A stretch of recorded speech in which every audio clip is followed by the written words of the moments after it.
তুই তো চাকৰি কৰাৰ যোগ্যই নহয়। কি নাম তোৰ? ক'ত ঘৰ? 132 ভাঙিম চাইট চিনি নাপাও। তই কিহৰ চাব ইঞ্জিনিয়াৰ হৈছ? এই এছডিঅ সাহেব আহিছে। এছডিঅ সাহেব ক'ত আছে? হয় নহয়? তই কিহৰ চাকৰি কৰ? কিমান দিন হ'ল চাকৰি? মই জানো তই চাইট চিনি নাপাও। কিহৰ কাৰণে ৰেখালি তই? কিহৰ কাৰণে ৰেখালি তই? কিহৰ কাৰণে ৰেখালি বেলেগ জেগাত চাইট?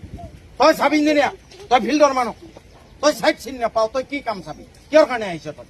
কোনে আহিব দিছে? এই এছডিঅ সাহেব আছে নেকি?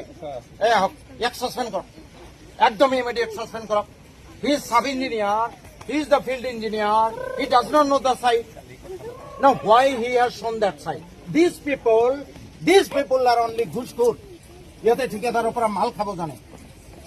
মই 26 চনলৈ ইয়াতে এমএলএ হৈ আছো, পিছত থাকিম নে নাই নাজানো। এইখিনি মোৰ এৰিয়া, বান্দৰামি নকৰবি, বিলকুল বান্দৰামি নকৰবি। সাব ইঞ্জিনিয়াৰ ফিল্ডত থাকিব লাগে।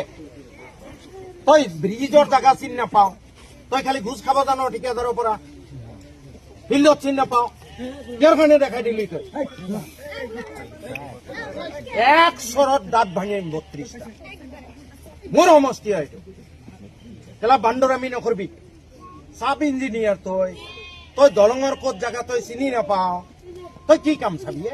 ইহঁতৰ ডিউটি কি? What is their duty? Technical knowledge আছে নে? ট্ৰেইনিং দিয়া হয় নাই? That is a irresponsibility, dereliction of duty. No, he should be suspended for dereliction of duty. You are his boss. He should do whatever is required on your advice. আজি bridge মই যদি নাহিলো হেতেন, তই তো বেলেগ জায়গাত ব্রিজ আরম্ভ হয়ে গেল হেতেন।